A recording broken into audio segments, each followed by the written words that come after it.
get my man's David Jaffe in on this one. And yeah, we want to talk Connie Booth and obviously potential PlayStation Studios changing. Some say turmoil. There's a lot. Obviously, this was per Access, but they gave proper credit to Lord David Jaffe on the sourcing. And Connie Booth, who started at PlayStation in '97 before the platform's launch. She started in 87. 80s. Wow. Taking it Not back. at PlayStation, but at Sony. Yeah, or Sony. 89, I think. 89. Salute. Yeah. That's OG talk. So, Yeah. head of internal game production, no longer at the company, as first noted by David Jaffe. And, some of the Hall of Fame credentials include production oversight of PlayStation classics ranging from Siphon Filter, Ratchet and Clank, to The Last of Us, Marvel Spider-Man. It says Booth has not commented, and Sony has not clarified the reason for her exit. In a statement by Axios, the PlayStation reps said Booth helped drive the success PlayStation Studios is experiencing today, and her passion in fostering an environment where a team's creative vision could fully flourish has left a positive impact on many game developers. We're thankful for Connie's numerous contributions to the company and wish her the best in future endeavors. Also, the article goes on to talk about other internal things with Sony Media Molecule Studio, makers of Little Big Planet and Dreams, says it's laying off some workers following significant strategic changes. So obviously Jaffe, you had a lot of this on your YouTube channel. You broke this first. There were some specific points that you made I want to kind of list and then ask you kind of like in question format, if you're cool. Yeah. So all right, one of the first things was Connie Booth was not let go. She not retired, she was fired. So Lord Jaffe, why is her firing opposed to like a layoff or resignation significant? And then educate me who doesn't know why she's so revered, why so many people like yourself internally speak up for her in production. Like, what's the history here? Well, again, so I mean, she hasn't said anything, so there's all I can tell you is I have like 4 people telling me what happened, 2 are at Sony and 2 are out of Sony, and they're all like, no, she was fired. So the significance of it, there's 2 things that are very significant. The first thing is, if you look at who she is and what she has done. I mean, the Academy of Interactive Arts and Sciences 2 years ago put her in the Hall of Fame. This is not a woman who's out to pasture and they're like, hey, thanks for all the fish, goodbye. This is a woman who literally less than a month ago, her crew put out Spider-Man 2, which is kind of the only fucking freaking game that, that Sony had. I mean, MLB, of course, workhorse of Sony is MLB, but that's not like she's over. She's still totally plugged in doing what she does. Her guys plugged in doing what they do. So part of it is like, okay, it's significant because this is somebody who's making you guys a lot of money and her leadership has been very valuable over decades. She's not ready to be done. It's not, you know what I'm saying? It's not like, okay, your last 4 games, you're just out of the zeitgeist now, not a big deal. We love you, but that's how business works. Yeah. Right. That's not what was happening. And then the other reason it's significant is it shines a light on the fact that because Sony, I think on Colin's show, he was talking about this, given the vacuum that we are in when it comes to information from Sony, we're all left just to speculate and make crap up, and no one really knows. But it's one of those. It's one more pretty significant brick, especially after Jim Ryan retiring and/or maybe being pushed out. I don't know. That says, okay, what is happening over there? The factions thing, the Connie thing, the Jim thing, and I don't think it's. I look at it. And I have some information that I actually reached out to Tillo at Axios. And I said, this guy reached out to me. He's at Sony. He knows all kinds of stuff. He laid it all bare. He told me about Jim Ryan and what he thinks of Jim Ryan and what happened with Connie. And, but I said, it's one guy. I said, yeah, he's at Sony and he's a longtime Sony guy, but he's like, yeah, you shouldn't, unless you got some other sources, don't get into that. But the point, though, is I think if people are out there going Connie and then Jim Ryan and then factions, and how much control Bungie's having, and Totillo's or Schreier, Will Jason Schreier's earlier reporting about the studios being unhappy with games as a service, at least some of them, I think it's a valid and the information source I'm talking about tracks with this, it's a valid thing to go, that foundation right now is being shaken up, and where they come out the other side, or what that looks like, and whose vision is running the day in terms of, do we stay with games as a service as at the level we thought we were? Do we pivot a little bit back?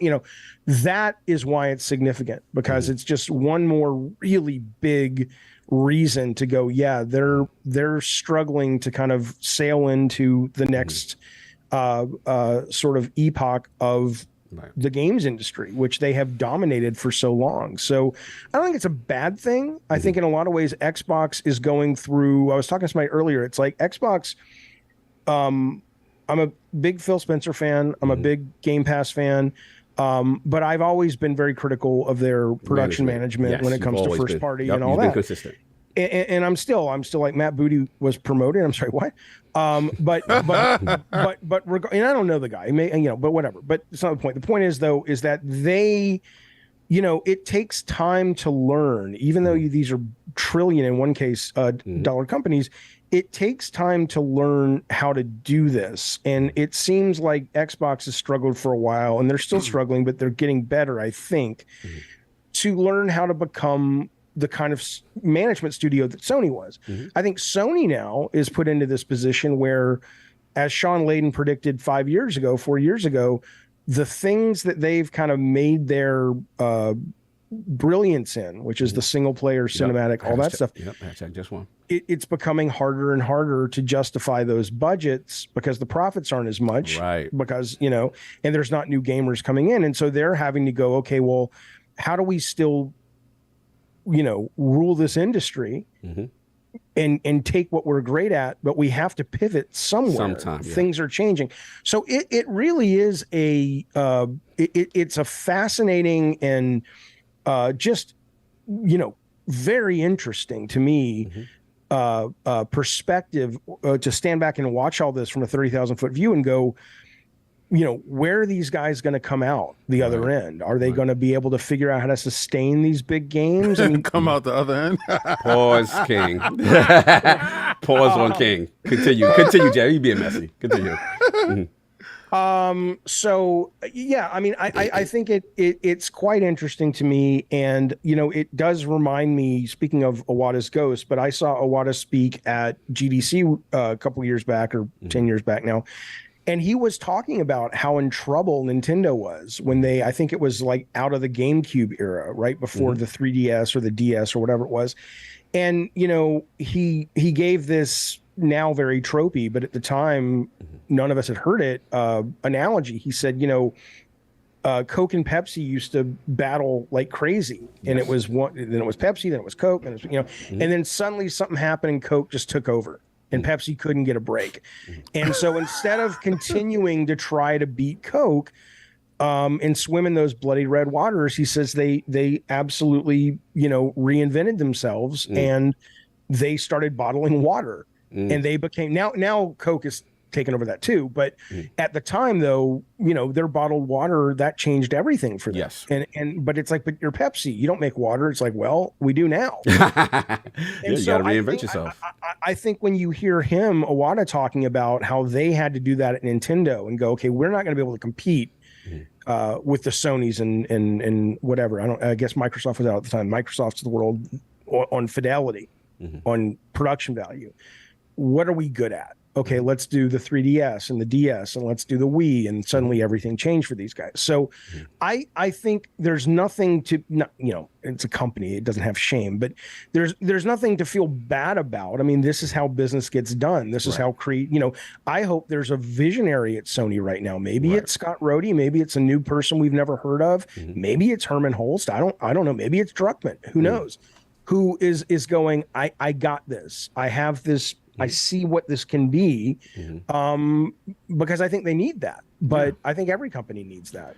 Apple used to have it. He was an asshole, but Jobs knew what he knew, and now they're just kind of awful. But anyway, I want to follow up, because the pivot part is the part I really, let's say, confused about. But I personally, this is my take. I understand based on what you say, like we know Sony, PlayStation, what I call them the hashtag just one, the AAA, the cinematic, narrative-based focus game, high graphical fidelity, that bit, right? And you made a fantastic point as far as the revenue, right? And those maybe not being able to generate what they're looking for in this climate with games as a service. So in my opinion, games as a service is the correct pivot on some level, right? The question is twofold. One, if Jim Ryan's message was this, right, internally from what, you kind of had said, and then he either retires or pushed out, whatever it is, right? And my thing is, the first question is, if that was Jim Ryan's vision, why is Connie getting blamed for it, in a sense, right? And then the second part is, tell me how you feel about this theory I have in reference to Bungie being there overlooking the games as a service, right? Because I look at it as, okay, we have a new adopted child in the house. And he go by his own rule. He don't have to go to bed at 10 o'clock. He listens to his own thing. And he gets to tell the other kids what to do when it comes to their projects, right? So for me, even though Bungie, I love them. I'm a Destiny fan. I'm a Halo guy. I think they make nothing but the greatest, shooters as far as feeling shooters. But I can understand resentment in the building if they're telling and canceling projects. So again, the first thing, games of service, why does it fall on Connie? Two, Bungie potentially being problematic in the family, so to speak. So on the Connie thing, I mean, I have one person's answer. That's the guy I can't really get into, but I asked him that. I said, this doesn't make any sense. The thing to know, I think, is that when people say it fell on Connie, what we don't know is, does that mean that oh no, the Last of Us faction, I mean, literally look at it this way. The Last of Us factions hired the guy who figured out how to monetize Fortnite and not make a game that was pay for power. And it became the biggest free-to-play game, certainly from America, ever. Phenomenal. Right. That guy left. Yeah. Right. That guy left, which means, okay, whatever their plan was, his plan was clearly Bungie wasn't interested. And so what we don't know is, was it Jim Ryan, getting cozy with Bungie and saying, hello, governor, you just that's what the Bungie people say, and maybe Connie was there going, look, I've managed at some level. I mean, Naughty Dog doesn't really need that oversight anymore, but she's been with them since Crash, right? Yeah. It's like, these guys are upset, they're pissed. You got to, I'm not saying that happened, but I'm saying that it could mean, when we say that she was fired over that, is she just bashed heads with Jim Ryan going, look, these guys are your bread and butter. You're going to literally tell Neil Druckmann, who's probably about to get an Emmy nomination for Last of Us, that, and by the way, I don't think Jim or Bungie would be wrong. I mean, it's just like Xbox right now. There are things that you don't know what you don't know. Right. And if Bungie came in and gave a valid criticism of their stickiness of their game, stickiness was the word, then I mean, one would like to think Naughty Dog would say, oh, I hate that you're right, but you're right. Yep. Let us go back. We'll get back. And that may be what's happening, right? So it could be that, though, that Connie pushed back on Jim because there was this kind of turmoil. It also could be that everybody agreed when Jim Ryan started to pivot to the games as a service. It's like, oh, that sucks. But at least he said there's a lot of money still being spent on the single player stuff. And but everybody was like, yeah, they need this. This is where a lot, if you can get one or two of these big hits. What the hell? King is ready to burst. Okay, Go ahead, King. Clearly, I just got a question. The other end. That part was really crazy. But is Rome burning? Here we go. Because my thought process has always been, Sony won't be taken down from outside interference. They will implode from inside. And I've always felt that great nations and great kingdoms has always done it to themselves. So no, I don't think it's that dramatic. I don't. Okay. Because I think Sony is, out of necessity, responding to the changes in the market and frankly, the generational changes. I mean, kids today, they're, I'm not saying they don't play console games, but they're on Discord playing Discord games with their friends, and they're playing Roblox, they're playing Fortnite. They have a very different perspective of what it means to game, than people our generation, my generation, whatever. Right. And so I think Sony is right to go, okay, we got to get our hands around this and make it work for us without hurting all of our other stuff that people love us for. And so I don't remember anybody when Jim Ryan came out and announced this that they were like, "Oh, you're an idiot." I think everybody was like, "Yeah." And what has happened in that time since, though, is we have just seen a just blood red sea of really good games that have come out that were games of service that are no longer active. Yes. Right. And so I think there was an assumption that, not that it's easy, nothing's ever easy in video games, but it's like, okay, we can do this, and they probably can. But I think maybe that kind of the worm turned a little bit on people's going, shit, man, we had to, put factions on ice and or cancel it, depending on who you ask. We premiered Jade Raymond's game at the showcase, and even though the game wasn't shown, nobody was like, nobody really cared. Hyenas just got canceled before it came out.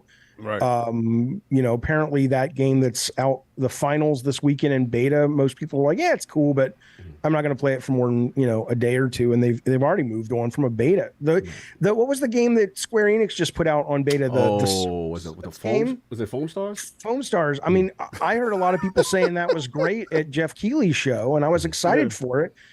I'm 52, so I'm not their target audience, but I couldn't play it more than, a round. And I'm like, yeah, this is not for me. So no one's talking about that. Like, oh, I can't wait for Foam Stars to come back. I'm not hearing any of that. But what I am hearing, though, on the flip side is, Ubisoft just released a bunch of their quarterly reports, and, Mirage did well, which surprised me. The Crew 2 or Motorfest, which is awesome, did well. But they said their biggest moneymaker, or their biggest financial surprise, was Rainbow Six Siege is still delivering. Yeah, it's a beast for those guys, it's a right? Beast. Right. So I don't think it's right to say going games as a service for Sony is stupid. I think it's dumb. I think it's, MLB makes the money as a semi games as a service, right? First party studio. But what we don't know with Connie is, was she protecting the team? Was she protecting the vision, and Jim wanted to pivot? There's also, by the way, there's let's just say this without giving away any of the details. There is a narrative that it's been shared with me that it's not even that logical.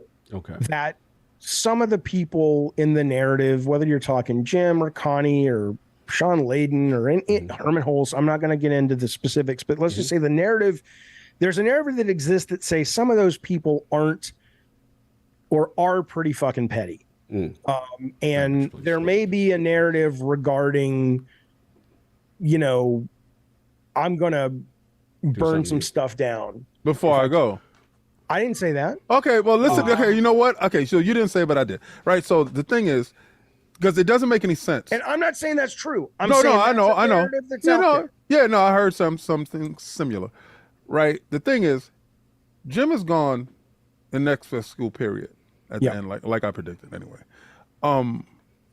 But her leaving now, like getting fired now, if there's a conflict of interest between the two, or teams, whatever, and he's a foregone conclusion, it just seems like petty.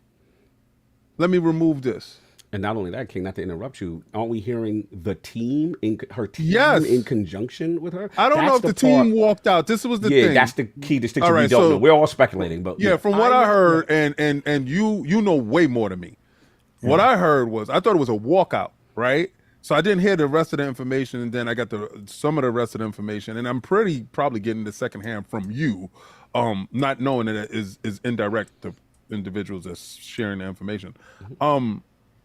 That it was a walkout, but I didn't know if it was her. But then I'm hearing that she got fired, so I don't know if the team walked out after she got fired. She doesn't have a development team as far as I know, but she had like producers, right? I don't know if Brady Hunt was still with her, who's been long time Insomniac first party producer with Insomniac, much loved fella, probably on track to get a nominee or ushered into Academy of Active Arts and Sciences, you know, all that. I mean, you know, Beast. her team was awesome. When you talk about what Microsoft doesn't have in production management, Right.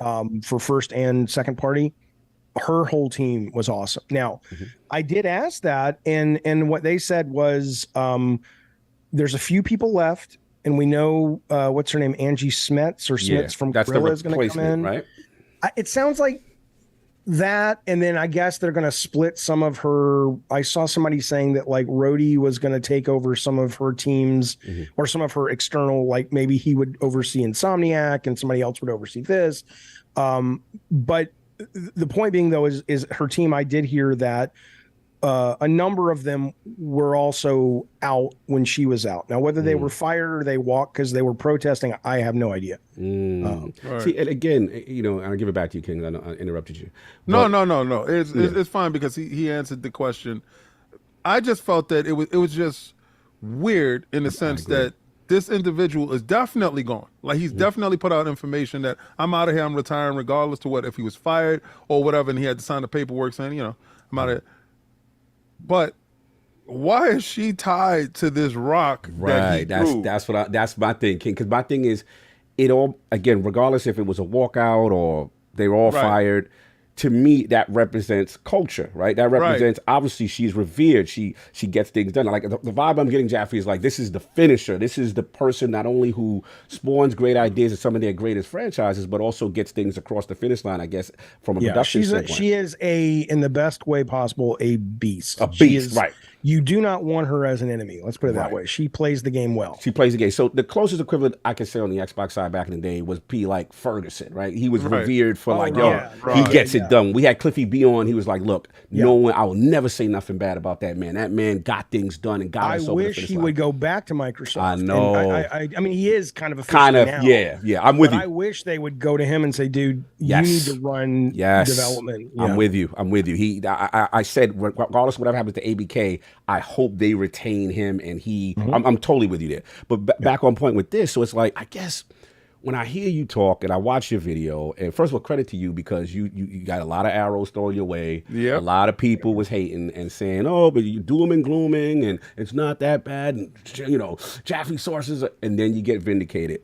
But the key thing that you said to me that resonated was like, you said, look, this is a sad day, you know, at PlayStation based on the history and based on what she's done and based on the team. So again, to what King is talking about, if this is the case and she's like the soul in a sense, like this is before PlayStation started, right? So if that's the case, it's like, again, we don't know if she was in conjunction with Ryan's vision or not, but for her to take the fall for this seems strange. It doesn't feel right. But we just we just don't have there's scenarios like it could have been, you know, it was. And this is not like Connie, but you know, like I said, the woman's been around. She's done this stuff, and maybe she's just like, okay, enough.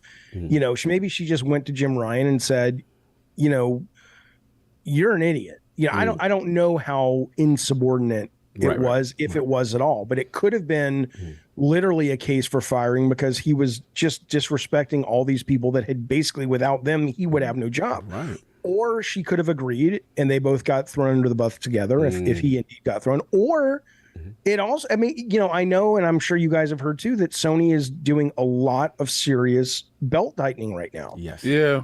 All their studios. And it could have been as simple, but they would never say this, as going, you just put Spider-Man out. You're in line to get a huge bonus when the money's come in. Right. And your salary, you know, is probably, you know, deep into the six figures. We probably can't afford an executive like you, especially now that Naughty Dog pretty much runs itself. Insomniac pretty much runs itself. I mean, I'm not taking away from what Grady does, you know, but I'm saying that it's not like it was maybe in the past. And this is me making stuff up. Of course, I'm saying we're all speculating. There's a lot of places you could go with why they said goodbye. But what I do hear though is there's some pettiness at play, and what I can say, because people have said it before and it's been discussed before, and so I'm not giving away anything, I wouldn't want to do that, is, you know, there's been a lot of speculation about how Shaun Layden got removed. and the more I hear, the more that, at first I heard it about Alan Becker, and I got it direct that he's like, yeah, I heard that they called like on, I don't know what day it was, a Tuesday, and said your last day is Friday. Wow. And that was it. That was it. This is the guy who was the first employee. Yep. Facts. And had done, you would have no Twisted Metal, no God of War. Probably, I don't know, I mean, there's a lot of games he ushered in. He was there when Bloodborne in Japan. I'm not saying he wasn't ready to go, but that was the first thing, like, Jesus, that's not just good cutthroat business. Like, you got to be cutthroat. That's mean. Yeah, right? that's a squat you out the building. Well, energy. then No, that was Alan. Oh, it's Yeah, Alan. that was Okay, Alan. sorry. Yeah, It was different. Sure, I'm getting confused with Shaun. Yeah. Apparently, this is becoming more clear by a number of people, and not like I said, I'm not giving this one source. That it was really offensive. I mean, it was like they did him very, very dirty getting him out of there, and so But it's like, how can you? I'm sorry, you go jump. Like I struggle with legends being treated this way. And maybe again, I'm outside looking. I don't Rome is got burning. I get it, but Saul, like, do you not not see what even- I'm saying? See it though, like, isn't that just wild disrespect? but it's not just the disrespect. It's you're right, but it's the ability to maneuver politically well enough that you can convince the powers that be to give you a position that clearly someone else has proven we what playing they the game, know Jaffe? and what they know how to do. Wow. Like Layden, I think, was a much better executive than Jim Ryan, in my opinion. I don't know. I can't have the numbers, and people say, well, look what Jim Ryan did with PS5. I'm like, yeah, but that's built off the old joint. But we got to give know, him, Europe though. I got to defend Jim on Europe with their growth there. But I'm I feel not what you're saying. knocking Jim I feel what Ryan you're at saying. all. I'm just saying that Shaun, it wasn't like Shaun was like, of course. Of course. Jim That's a Ryan's gonna get legend. it. Yeah. I mean, he still had and still has a lot to offer. And so the idea, in my opinion, that he was sort of, the more I hear, he was treated so just like, it's Trash Tuesday, so you're trash, you're out. I'm just like, are you out of your mind? So let's just say this: if there's a pettiness going on, I'm glad that it may not be going on for too much longer. Whatever. So I need you to jump in, and I got something for King after this. I want your thoughts on this. I got you. I want to need your thoughts on all this. Honestly, I just think at the end of the day, everything is money. Everything is money. And when you talk about the disrespect to these legends, we've seen it before, Konami gets fed up with Kojima. We don't really care what you've done. We don't care what you've done for us. Like you're gone. And when, the powers that be are more focused on a different direction, and you clash with that direction in any way, shape, or form, it doesn't feel like you're going to be on board with it, or you're going to use whatever clout you have internally at that point to try to set up roadblocks to that stuff happening, they're going to get you out of there. And if it has to be, and I think in a lot of ways, maybe they gave her the opportunity to walk out and say, hey, walk away and do it on your terms, and everything's going to be nice and beautiful. Or if you refuse and you want to die on that hill, cool, we appreciate that, but we're going to walk you out of the building. And that's just the way it is. And that's just business. When cash rules everything, it doesn't matter what you've done for them. It matters what you've done lately for them. I'm sorry. Please finish. And we as fans may see that as a disrespect because of what they've done to that point. To that company, they're an employee. And again, they're more than willing to give them their flowers if they go out on the terms that they dictate for them. If they don't want to do that, they're going to walk you out like a criminal or whatever, and they're going to make sure, and that's just the nature of it. So for me, but go ahead, sorry. I mean, just speculating completely as to what might have happened. It really does feel like, to Jaffe's point, she was not on board with what was happening, at least to the extent to which it was happening, right? It's one thing to say, hey, we need to start dipping our toes into this in order to also to Shaun. It's another thing to tell every first-party studio, you better make one of those. It's to make these guys. I didn't say that happened. And I know you didn't say that. I don't know if that's what happened. Right. But that's another thing that we're assuming might have happened, is that this you're telling the teams that are known for doing a certain thing extremely well at the top of the game in the Facts. industry. You're telling them to pivot to something else because we have to make this, X amount of money. And then at the same time, he also did the right thing by bringing in teams and bringing in people that know how to do that, and working on that as well. So it seems like at some point that pivot went extremely in one direction, meaning more of like, hey, everything's going to have some sort of a game of service sort of application to it, and everything that we put out is going to be somewhat in this realm. Whether we still put out our single player, 15-hour narrative games, there's going to be some component to it, and maybe that's something that she wasn't on board with. If you look at her history, she's only really worked on single player stuff, right? Because that's been their DNA. She did SOCOM. She did SOCOM. Oh, she did that. Okay, Yeah, so she did. Okay, so I'll take that back. Yeah. So she was part of that. Now, going back to that SOCOM MAG, those are maybe MAG is a bigger thing, but those are it's different when it's a multiplayer they game. weren't service games. Right, they're not service games. There's a Right. difference, yeah. Right. And I think we've talked about this, the fact that the pivot was correct. We've always felt it was a little late to the party, right? And when you're late to the party and you've already seen so many other great games just fall to the wayside simply because people don't have the bandwidth for them. You're thinking that we're going to drop 10 or 15 of these, the hope that one or two of them hits and allows us to continue to make money hand over fist off of them in a world where, people's bandwidth is going to a Fortnite, a Warzone, or is going to a Siege or something like that.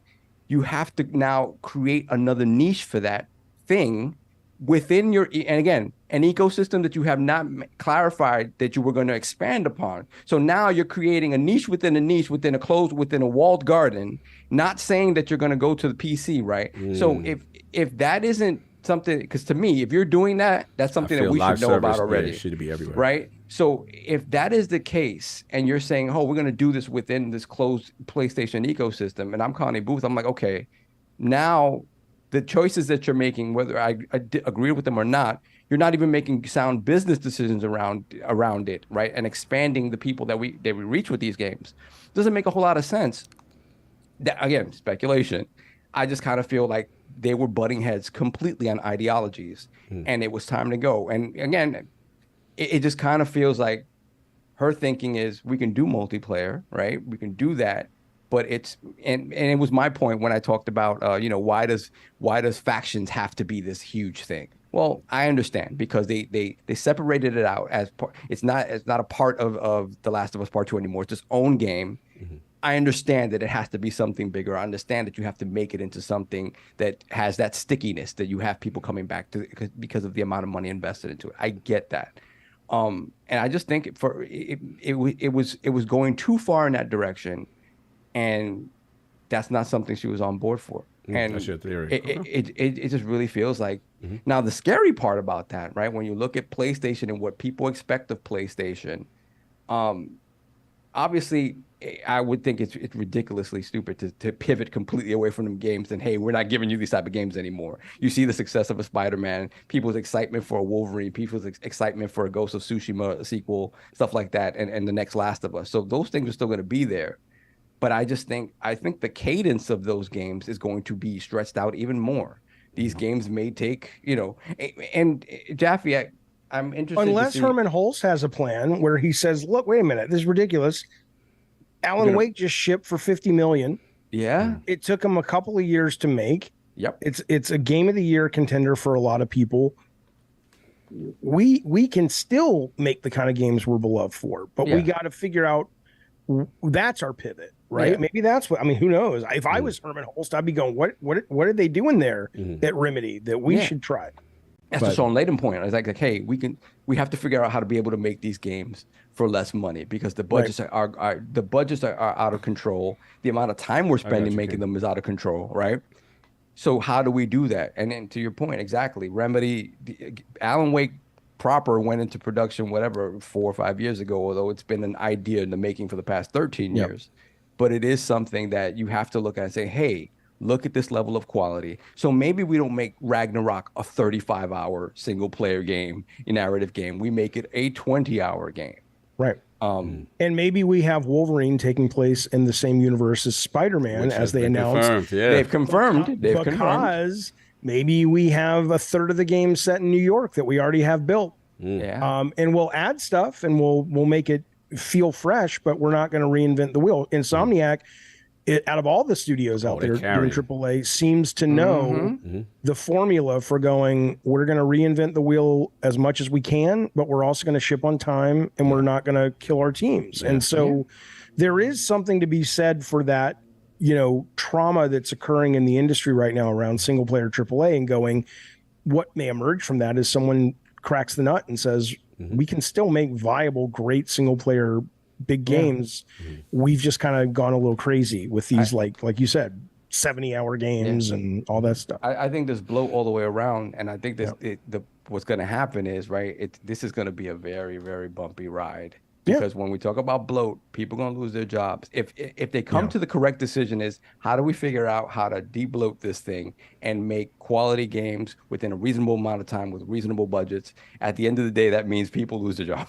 That's what's going to happen. I want to ask. Go ahead. Yeah, I got to ask you because I know you've been patient. Me and you, we've been through all the PlayStation eras, right? Me and you, you were the first. I'll never forget that, that gray system. Don't forget about me. I mean, you were there too. Damn. I love you, brother. I love you. I love you. But you got to understand, King is my source because, I was broke. So he gets the imports, right? And I'm like, I'm mooching. I'm just going to keep it real, Jappy. I'm mooching. I'm young cog. I don't got money. We mooching. He brings Japanese PlayStation. We like, oh my God, this is the most amazing thing. I see Bandai Namco's Ridge Racer, Tekken on the System 11 board. I'm blown away. Jumping Flash, all these crazy games. Battle Arena to Chin. I'm hooked. I'm like, Sony all day. Let's go. They killed Dreamcast. Oh, well. Whatever, right? So my thing is, to me, it's like what we know them for, and then we, according to Jaffe, she's part of this. She's the essence of this, right? And continues on with a lot of their biggest games. So I look at that as culture, what defines you, right? And then I remember, King, you remember, PS3 came out, right? Yep. And then it was a little bit of let's say culture change, but attitude change. Hey, you gotta get the job. Kataruji was going for it. He was swinging. A little hubris, right? Come off the PS2. Kataruji was swinging for the fences. Right. He was swinging for the fences and the goalpost. Yeah. He was tearing it up. So King, he wanted you to have two jobs. King, this is facts. For the George Foreman Grill one. But listen, conversations has been told for us to have the same thing. Shout out to Todd Howard. Let's go.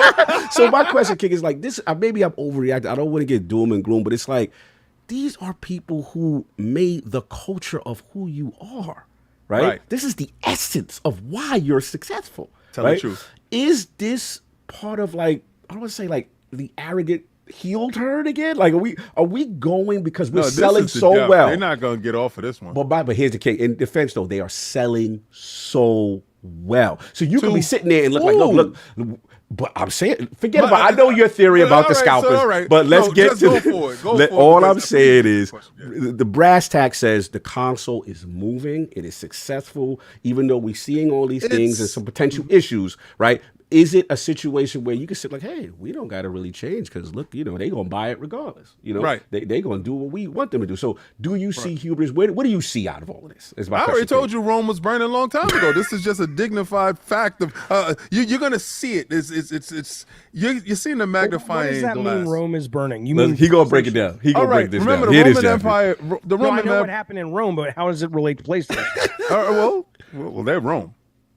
Right now, they're Rome. Right? Regardless to what they say moves the needle. They have people that are literally can watch a buggy mess of a situation and don't report the bugs because we're not going to do that. This is Rome. We're going to hold Rome up to a different standard. This is Rome. If you're down with Rome, it's Rome. Right? And so Connie is Christ and they kill her? No, wait, stop that.